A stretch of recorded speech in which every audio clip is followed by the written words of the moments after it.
This week, I've got advice for a young man who wants to be a business broker, who wants my advice on how he can better close deals as a broker. I'm David C. Barnett, and you're tuned in to Small Business and Deal Making, the podcast, YouTube channel, and blog where I talk about buying, selling, financing, and managing small and medium sized businesses while controlling risk. So, if you're looking to take control of your future through buying a business one day, or if you already own a business and you're looking to grow or exit, you've come to the right place. I talk about interesting things, I talk to interesting people, and I answer your questions every week right here. So, be sure to hit like and be sure to hit subscribe, and let's get to it. Are you thinking of growing your business or beginning a journey into entrepreneurship? Take a shortcut to success by buying an existing and profitable business the right way. Visit businessbuyeradvantage.com and learn more about my online training, group coaching, and consulting services designed to help you win. All right. So let me read you the email that I received. It says, I applied for a business brokerage position. During the interview, it didn't go so well. He said, however, the interviewer mentioned that I was doing all the right things and that there is hope for me to secure a role in the future. And then here's the request. He says, could you please create a video on how to effectively close deals as a business broker? And what questions should I ask both the seller and the buyer to close the deal? When should I try and close the deal? He mentioned that many business brokers struggle with closing. In about 6 months to a year, I'd like to approach the firm or another one in my city and demonstrate that I have a basic understanding of closing deals and the right questions to ask. While there are great closing videos on YouTube, they aren't specific to business brokerage. And Thank you very much. And this is from a prospective business broker who wrote in, and we won't identify where he is. But I thought it was a great question because, of course, when you think about sales, like what's that famous movie, Glenn Ross, like they're trying to sell the land or whatever down in Florida, the swampland. Or you think of any kind of great sales video, there's a lot of examples where people are like, sell me this stapler or whatever.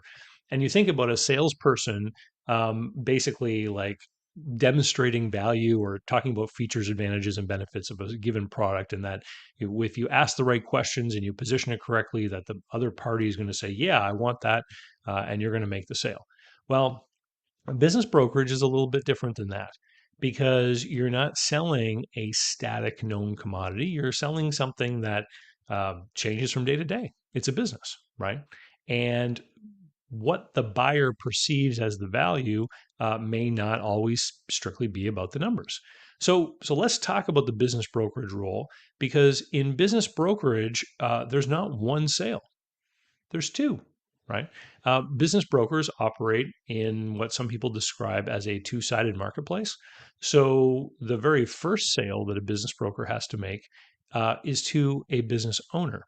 And so the business broker has to go to that owner and describe the service that they provide and how they're going to help that owner sell the business for more money or sell the business more quickly or sell the business to a better buyer, etc. There's a lot of different reasons why business brokers can position their service as being advantageous to a business owner, right? And then they're going to explain what they're going to charge for that service. And the business owner has to make a decision about whether or not they want to participate in that offer. Now, in that sale, we're very much talking about the sale of a professional service. So, just like in the way that an accountant or an attorney or an architect or any kind of professional service provider, any kind of consultant is going to make a presentation about what they do and how it's going to benefit the client, that's the same kind of thing that a business broker would have to do. And I would imagine that there's all kinds of stuff on YouTube that you could find that would kind of be adaptable to that scenario. Okay. So then once the business is listed for sale, what's this big closing that our writer is referring to? He's talking about the deal closing, but of actually selling the business, that piece of inventory. And so here's the very first thing that I'd like to throw out there is that business brokers don't close deals. Business brokers help buyers and sellers close deals. So this really is an effort that has to be made between those two parties. And, you know, there's all kinds of ways that the broker facilitates and kind of paves the road for those two parties to be able to come together and make their deal happen. So, what kind of things should a business broker be thinking about when they're trying to pave that road to make it easier for the buyer and seller? Well, I think it's really easy just to consider what causes deals to derail, right? Um, and I can pretty much summarize it in one point. It's when things come up that people don't expect that upset them, right? That's when deals are going to get derailed. So if a buyer, says something and then the seller finds out later that that's untrue, and there's a loss of trust, right? That could derail the deal. If a seller represents something about the business that the buyer later discovers to be not quite accurate, then that can upset the trust and derail the deal, right? And so trust is one of the biggest things that has to be developed between the buyer and the seller. And the business broker is fundamental in helping to create that relationship. So, how do you do this? Through number one, setting expectations, and number two, vetting and conveying information in as accurate a way as possible. Okay. So after the business owner signs up with the business broker usually is then going to do some kind of evaluation and create a package that is presented to buyers. So this is called a business profile or a SIM, goes by different names. But basically, it's going to be this document that kind of tells the story of the business and has all kinds of great information about the business, basic stuff like when they're open, when they're closed. If there's customer concentration, you're going to have financial information in there. So you might have, for example, exhibits showing, normalized financial performance, maybe, or maybe just sort of top level financial performance with a lot of large categories, not a lot of things broken out, no specifics, but just an idea like here is the revenue over several years. Here's the cost of goods sold over several years. Here are the expenses, or maybe broken out into labor and a couple other key things. Here's the location of the business. Here's some photos. Here's they have a rent lease locked in for the next so many years. That kind of stuff, right? And so the broker needs to make sure that that information is as accurate as possible. In the last month, I probably had three different occasions where buyers have looked at information from brokers, and then brokers have issued entirely new SIMs saying, we discovered a whole bunch of errors, right? That's not good. I mean, that really undermines the buyer's confidence in what they're looking at, right? And then they start to question, is it the broker that didn't put it together right the first time? Or is the seller not able to furnish reliable information? Both of those things could be red flags on the part of a buyer. So we want to set expectations so that the broker's got to put together all that information in as accurate a way as possible. And usually these things are covered by disclaimers that say the broker hasn't audited this, the broker hasn't investigated this, the seller's responsible for all the information. I think if you're a good broker, you should be, measuring things up with your own yardstick and taking a look at things and asking if it really makes sense. Like a good business broker should know that the average, profit margin, gross profit margin in a given industry is a certain amount. And if you see a number that's, significantly off from that number, you should be pushing back and saying, hey, the industry average is this. How come you're off by so much? Right? Because a business broker could be used by someone trying to commit a fraud, right? I mean, somebody could create erroneous data, feed it to a broker, use the broker's reputation to help them find a buyer that they could then take advantage of, right? And if you're a business broker, that's not the kind of story you want circulating about you and your firm. So, broker should put the information together, get ready to meet that buyer. And in doing so, in preparing to get ready for this, the seller also has to be prepared for what an offer is going to look like. Okay. So, what does this mean? It means, well, if in general businesses are being sold with some amount of down payment and some amount of bank financing and some amount of seller financing, the seller should not learn about seller financing the day an offer comes in. When I was a business broker, I used to tell sellers about seller financing the day they met me. I would say, if you want me to sell your business, please understand that in 99% of cases, businesses are sold with some degree of financing on the part of the seller. And so you will not be paid in full on closing day. I would lay it out like that. And if they didn't like that, I didn't want to work with them because it meant that a reasonable offer coming in the front door might not be accepted because they weren't being a reasonable seller. And so the broker's got to set expectations on the part of the seller. What I would do is I would do an evaluation of the business. I would say, I think I can sell your business for, $670,000. Uh, and so therefore we should ask 749, right? Because we're going to have some amount of negotiation here. And then I would pull out an offer form and I would say, let me show you kind of like what an offer might look like. And I would fill in the offer form for about 75% of that asking price, right? And I would say, we have added some cushion to this because we know we're going to negotiate. So we know that an offer is not going to be for the full asking price. And so I kind of like set the expectation. I said, here's what an offer might look like. And these are the ways that you might counter propose against this offer. So they'd already been primed up. They already kind of knew what was going to happen. And I would describe to them what the interaction with the buyer was going to be. I would just say that I would find a buyer, send them on a secret shopper mission, perhaps, to go and visit the business. And that when I met with that buyer, I was also going to be preparing that buyer with an expectation of what this negotiation was going to look like. So I was even more sort of radical with the buyers. This was a trick that I learned from Sunbelt founder Ed Pendarvis back in the early 2000s. I would sit down with a buyer after they had met the owner of the business. Then I had shown them my business profile document. I would go through the document with them. This was on paper in those days, but you could easily do this on Zoom.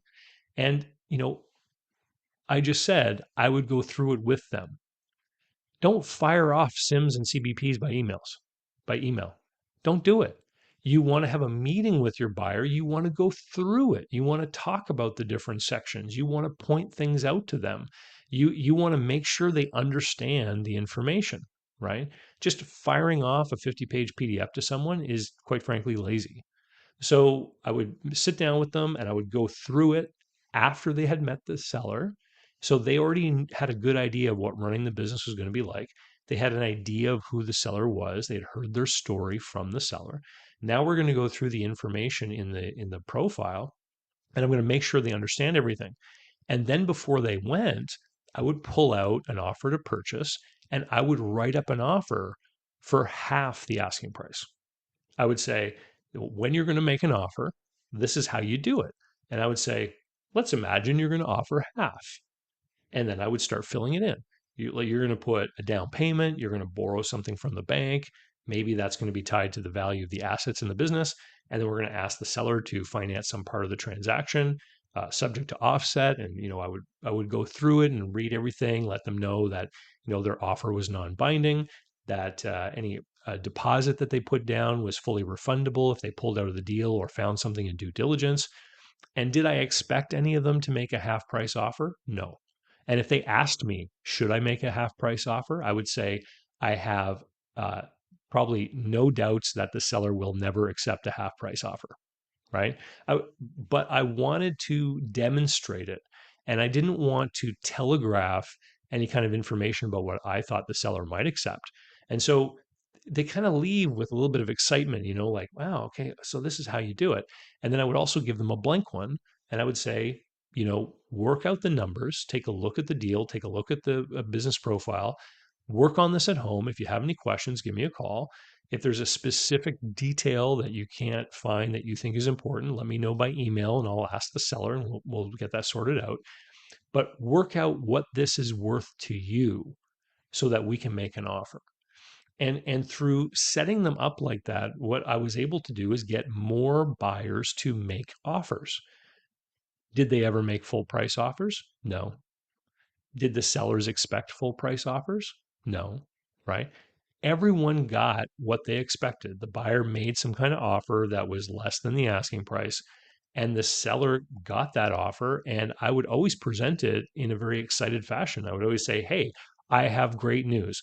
Someone is interested enough in your business and thinks that there's a future in it for them to the point that they took the time to make an offer, and they're willing to put a deposit check if we can sort out the details, right?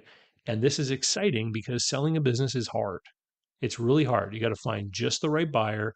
They have to have everything lined up financially so that they can qualify for bank loans or whatever they need. This is exciting. And so back to the, seller, maybe there's a counter offer back and forth. You bring them together, and now both of them are looking forward to doing this deal. Is it done yet? No, of course not.